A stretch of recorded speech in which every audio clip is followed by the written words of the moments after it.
Bem-vindos à nossa aula Internet Revolução Digital.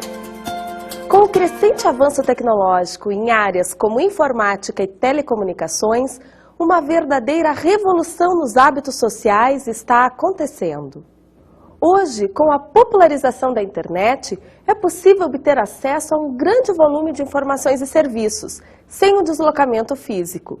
A troca de documentos eletrônicos, a realização de reuniões virtuais e várias outras possibilidades oferecidas pela telemática contribuem para estas mudanças nas relações sociais e principalmente nas relações de trabalho. É comum o retorno das pessoas às cidades do interior, descentralizando serviços que podem ser oferecidos pela internet. Vamos ver alguns exemplos. Assessorias à distância, inclusive com atendimentos online e videoconferência. Uma colega minha de faculdade, que trabalha nos Estados Unidos na área de tecnologias, veio ao Brasil há um tempo atrás em caráter emergencial, em função de problemas de saúde na família. Quando perguntei a ela sobre como se organizou tão rapidamente, ela me contou que não estava em férias, nem licenciada, mas trabalhando remotamente.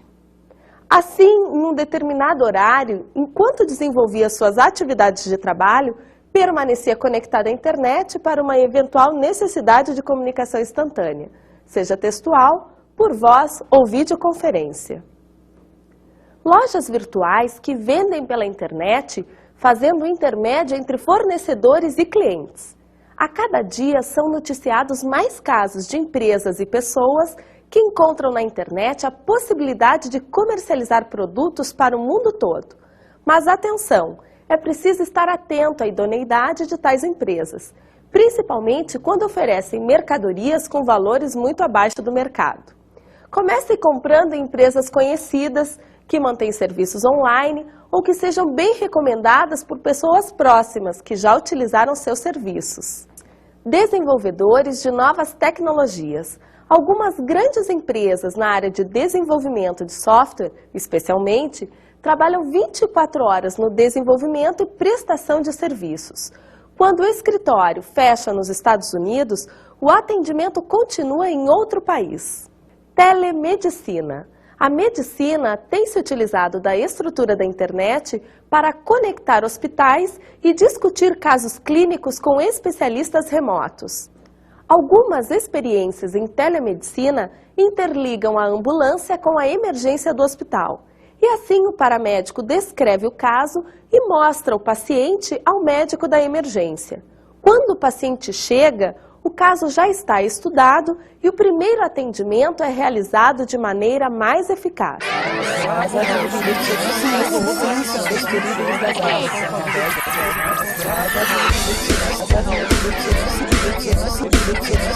Para que você utiliza a internet? Para pesquisas em geral, para faculdade, para procura de emprego. Para curiosidades em geral. Para estudar, para falar com os meus amigos, pesquisas em geral. De certa forma, para me comunicar.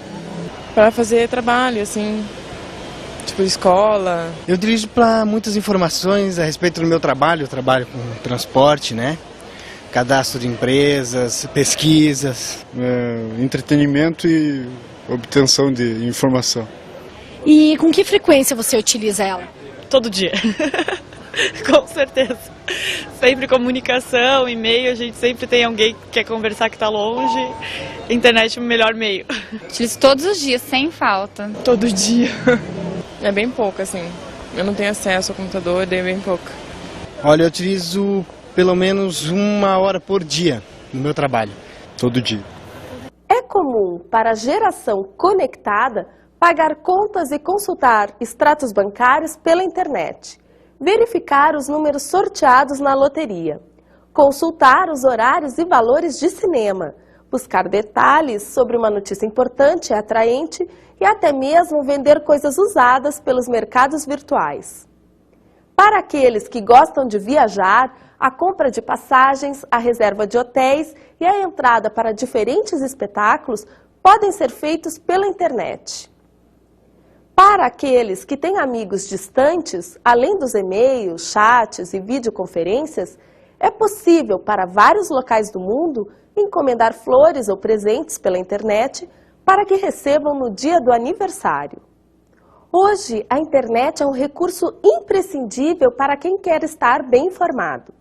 Todas as notícias que, por uma limitação de espaço de tempo na mídia radiofônica ou televisiva e de espaço físico na mídia impressa, não puderam ser mais detalhadas, podem apresentar novos detalhes e enfoques na internet, já que não apenas os principais veículos de comunicação do mundo podem ser acessados na rede, como também outros veículos em formato digital exclusivo e opiniões de cidadãos comuns. Qualquer cidadão conectado pode consumir ou produzir informações para disponibilizar na rede mundial. Surge uma nova relação com o conhecimento. Para exemplificar essa nova relação com o conhecimento dos cidadãos digitais, quero contar uma situação que presenciei. Estava em férias na praia, descansada. A minha filha, Luísa, então com 2 anos e 9 meses, convidou a avó para assistir a um programa culinário na televisão. Quando ligaram o aparelho, a lista de ingredientes e suas quantidades já haviam passado. A avó então lamentou, dizendo para a Luísa que não poderiam fazer a receita. A minha surpresa foi a sua resposta. Vó, não tem problema, depois a minha mãe pega a lista na internet. O importante é a gente prestar atenção em como se faz. Em outras palavras, para que memorizar informações que podem ser localizadas e acessadas com facilidade? O importante é compreender as relações entre elas. Esse é o pensamento da geração digital. Caracteristicamente, a internet é um espaço democrático. Não tem sede própria ou controle explícito, sendo formada por um conjunto de órgãos governamentais, universidades, empresas e pessoas físicas que possuam computador. A filosofia de descentralização possibilitou seu amplo crescimento e sua disseminação pelo mundo. Surgimento da internet. A primeira rede de computadores surgiu entre o final da década de 60 e o início da década de 70, por iniciativa da Agência de Projetos Avançados de Pesquisa dos Estados Unidos. O projeto inicial pretendia conectar computadores para possibilitar a comunicação segura de dados militares. A ideia era construir uma rede descentralizada para que, em caso de guerra e destruição de um dos caminhos da rede, as informações buscassem caminhos alternativos para trafegar. Nas décadas de 70 e 80, a rede foi expandida para possibilitar a interligação de universidades e centros de pesquisa. A partir de então, com o desenvolvimento de novas tecnologias, devido ao apoio de órgãos de fomento à pesquisa, novos pontos foram sendo conectados. No Brasil, a internet chegou apenas no ano de 1992, interligando principalmente órgãos governamentais e universidades. A partir de 1995, o uso comercial da rede passou a ser explorado no país, possibilitando acesso a empresas e à população em geral. Para acessar a internet, basta conectar o computador a um ponto da grande rede mundial. As possibilidades de conexão junto a provedores de acesso variam de região para região. A cada dia surgem novas formas de conectar máquinas, com maior velocidade e segurança, bem como ocorrem a expansão e o barateamento das formas já existentes. Estrutura da internet. Os computadores conectados à internet, independente de suas configurações de hardware e software, comunicam-se entre si enviando e recebendo pacotes de informações. Estes pacotes contêm porções de dados e informações especiais de controle e endereçamento necessárias para levar os pacotes aos seus destinos e remontá-los em dados úteis. Tudo isso é realizado pelo Transmission Control Protocol Internet Protocol, ou Protocolo de Controle de Transmissões e Protocolo da Internet, também conhecidos como TCP/IP. O TCP particiona e remonta os pacotes, enquanto o IP é responsável em garantir que os pacotes sejam enviados ao destino correto. O TCP/IP é usado porque a internet é o que se conhece como uma rede comutada por pacotes. Em uma rede comutada por pacotes, não há nenhuma conexão não particionada entre o emissor e o receptor. Na verdade, quando as informações são enviadas, são divididas em pequenos pacotes, enviadas sobre muitas rotas diferentes ao mesmo tempo e depois remontadas no local de recepção. Para comparação, o sistema telefônico é uma rede comutada por circuitos. Em uma rede comutada por circuitos, uma vez feita uma conexão, como com uma chamada telefônica, por exemplo, essa parte da rede é dedicada somente a essa única conexão. Um protocolo, nesse contexto, é um conjunto de regras para procedimentos de comunicação em rede. O TCP/IP é o núcleo da internet, mas refere-se somente a 2 dos muitos protocolos nela existentes. A internet constitui-se de milhares de computadores ligados em rede e estas interligadas entre si. A ligação entre essas diferentes redes é feita através de computadores intermediários denominados de roteadores. Estes computadores vão receber pacotes de informação, analisar se estes pacotes são endereçados a um computador de uma das redes a que esteja diretamente ligado e, caso não sejam, passá-los adiante. Todo pacote de informação enviado pela rede possui em seu interior o endereço da rede destino e da máquina indicada dentro desta rede. Quando o pacote sai de um dado computador, este vai para o roteador da sua rede, que verifica então se este pacote é para a sua própria rede ou não. Caso este pacote não seja para a sua rede, o roteador em questão deve encaminhar o pacote para o roteador mais próximo, para que este seja encaminhado a um outro, até que a rede e a máquina desejadas sejam localizadas. Mas como é que se identifica para que rede ou máquina é um determinado pacote de informação? Vejamos como funcionam os servidores de domínio. Seria difícil, talvez impossível, alguém lembrar de endereços numéricos quando quisesse entrar em contato com outro alguém ou com uma máquina. Além disto, às vezes os endereços IP numéricos mudam e seria muito difícil para as pessoas identificar não somente o endereço numérico original, mas também saber cada vez que esses endereços numéricos mudassem. Domínios. A fim de solucionar estes problemas, visando facilitar o acesso a lugares na internet, usualmente não se faz uso direto de uma combinação numérica, mas sim de um determinado nome que referencia uma determinada combinação numérica. Para tanto, foi criada uma abstração denominada de DN, Domain Name, ou nome do domínio.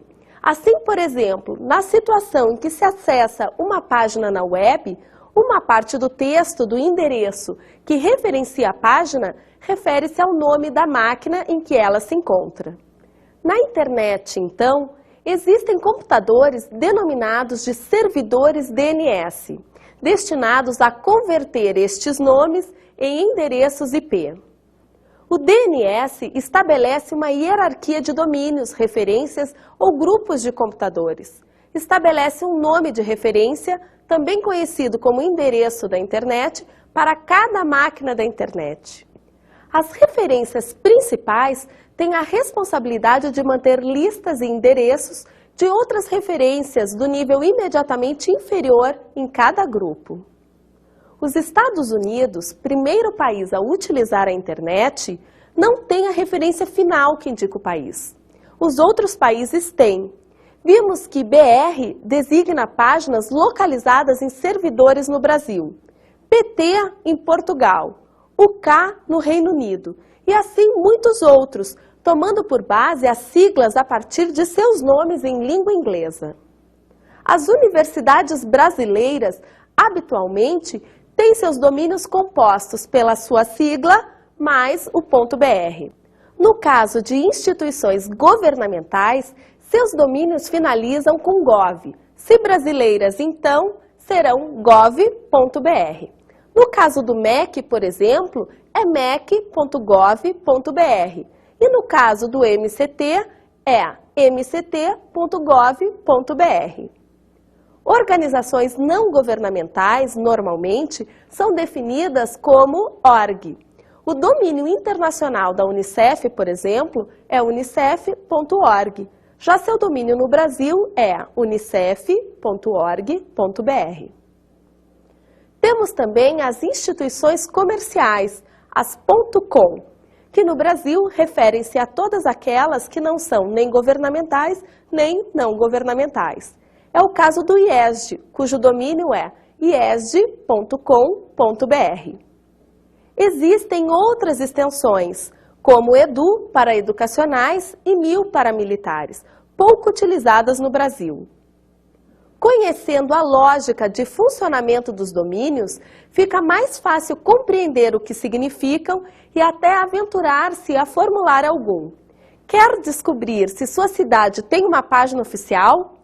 Pois os domínios oficiais dos municípios são constituídos assim: cidade.siglaestado.gov.br. Endereços de páginas. As páginas na internet são hipertextuais. O protocolo que permite a leitura de páginas na internet é o HTTP, Hypertext Transfer Protocol, ou Protocolo de Transferência de Hipertexto. Embora não obrigatório, é bastante comum os endereços de páginas na internet iniciarem com www, World Wide Web, a grande teia mundial, já que as páginas são hipertextos que ligam informações em vários pontos, lembrando teias. Por tudo que vimos até agora, podemos deduzir corretamente o endereço do IESD, www.iesd.com.br. Para acessá-las, basta termos conexão com a internet e um software para navegação web. Endereços de correio eletrônico. Os endereços de correio eletrônico usam o símbolo arroba para identificar o endereço de uma pessoa em um computador específico na internet, um servidor de e-mails. Cada pessoa com uma caixa postal neste computador é identificada por seu nome, um username, seguido pelo símbolo arroba e finalmente pela localização do computador, ou seja, pelo domínio do servidor de e-mail. Para enviar correio eletrônico para alguém com uma caixa postal eletrônica neste sistema, deve-se conhecer o seu username, sua forma de identificação, e então enviar correio eletrônico para username@domínio. Quando alguém enviar uma mensagem de correio eletrônico para tal endereço, esta mensagem será armazenada no servidor de e-mails do domínio e o usuário poderá lê-la quando entrar no sistema. Isso é possível através de programas específicos de leitura de e-mails, na máquina que o usuário acessa ou por webmail, que busquem as mensagens na caixa postal do usuário localizada no seu servidor de e-mails. Toda essa discussão auxilia na compreensão das estruturas de funcionamento da internet. Há quem diga que as máquinas são inteligentes, mas inteligente mesmo é o homem, com sua capacidade de desenvolver tecnologias que permitam, cada vez mais, compartilhar informações. O uso da internet rompe barreiras geográficas de espaço e de tempo. Configura-se como uma grande biblioteca digital. Permite compartilhamento de informações em tempo real. Apoia a comunicação e a cooperação. Integra pessoas e ideias. Possibilita novos cenários econômicos. Na rede, há espaço para todos, permanentemente em construção.